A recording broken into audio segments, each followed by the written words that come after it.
Right now, saving money feels like the safest thing you can do. But what if it's actually doing the opposite? What if the system is quietly designed so that the longer you save, the more you lose? Because something has changed. Not suddenly, but enough to matter. For most of history, saving money made sense. You earn it, you keep it, and over time, it holds its value. It was stability, a way to protect yourself from uncertainty. But that only works if money itself stays stable. And that's where the problem begins.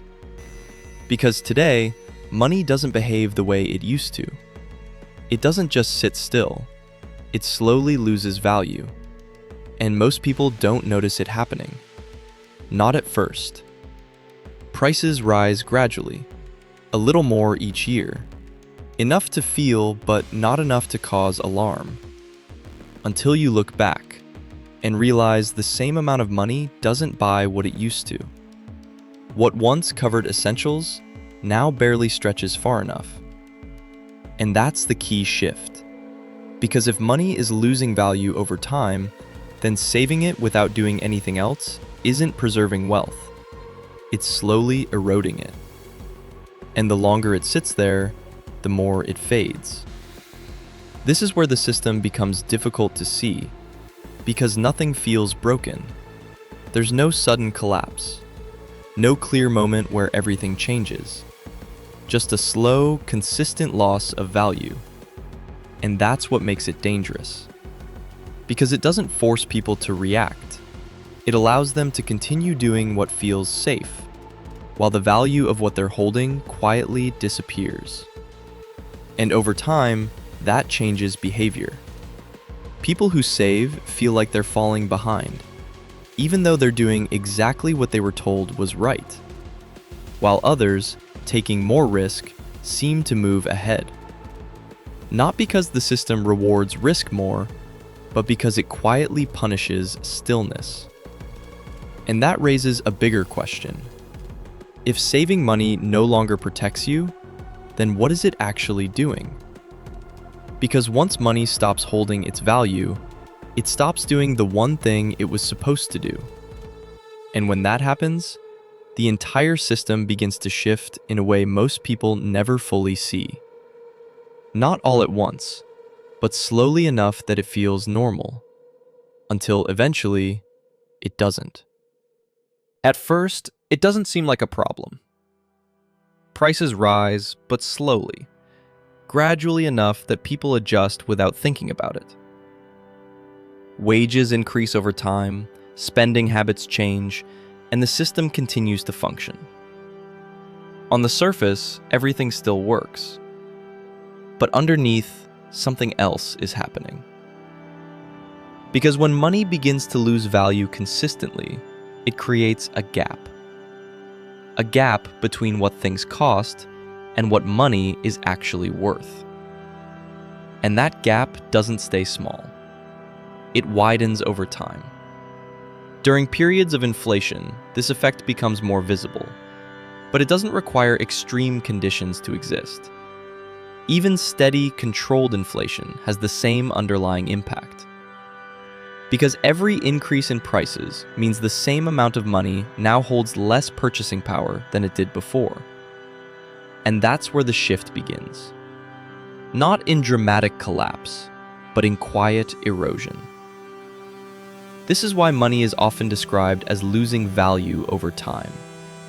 But what matters more is how the system responds to that loss. Because instead of stopping it, the system is built to continue it. Central banks adjust interest rates. Governments introduce more money into the system. Spending is encouraged to keep the economy moving. And in the short term, this works.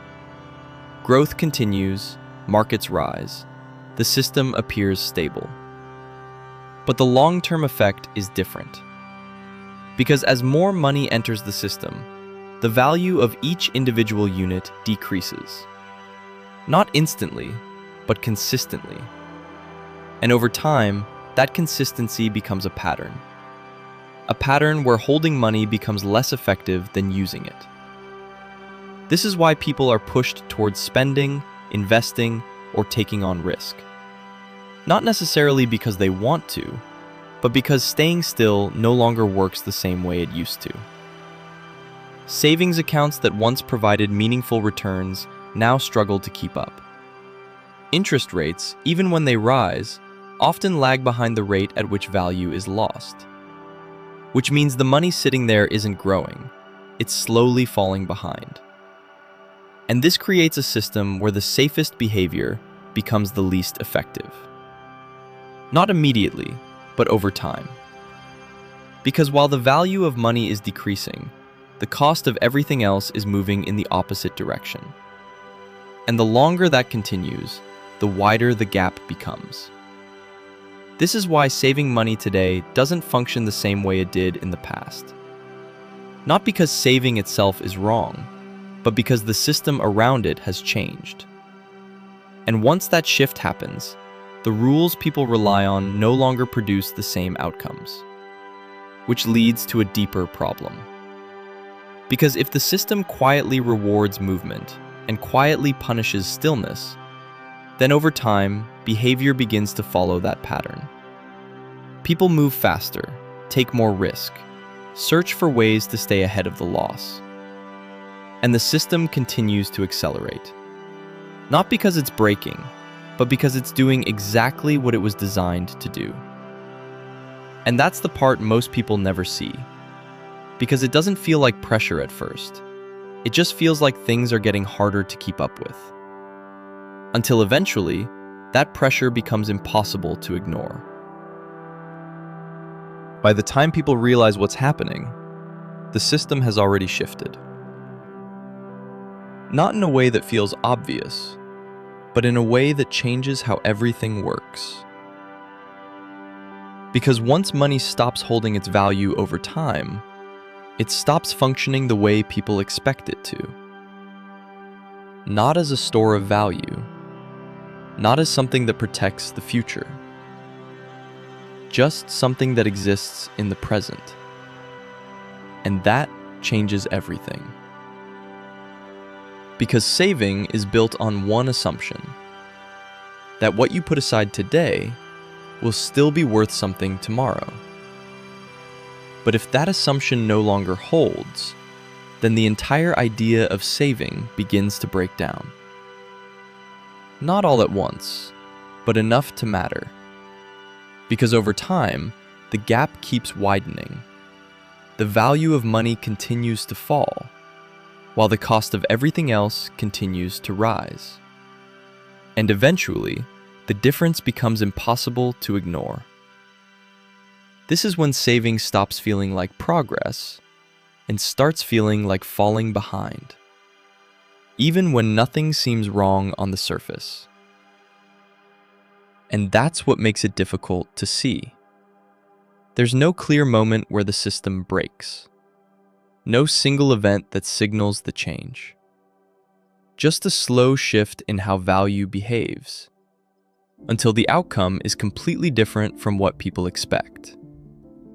Because the system no longer rewards what used to work. It rewards movement. It rewards risk. It rewards participation. And quietly, it leaves behind anything that stays still. Which means the question isn't just whether saving works anymore, it's whether the system still supports it at all. Because once money stops acting as a reliable store of value, people are forced to adapt. Not because they want to, but because they have to. They move their money, they invest it, they search for anything that can hold value better than the currency itself. And that's when the system begins to change direction entirely. Because now, stability is no longer the goal. Staying ahead is. And the faster things move, the harder it becomes to keep up. This is why the problem with saving money isn't obvious. It doesn't feel like a loss at first. It feels like nothing is happening, until enough time passes and the difference becomes clear. And by then, the system has already moved on. This is what empire economics is about. Understanding the systems behind money, behavior, and control, not just what changes, but why those changes happen. If you want to see where this leads next, make sure you're here for the next video. Because the shift doesn't stop here. It just becomes harder to recognize.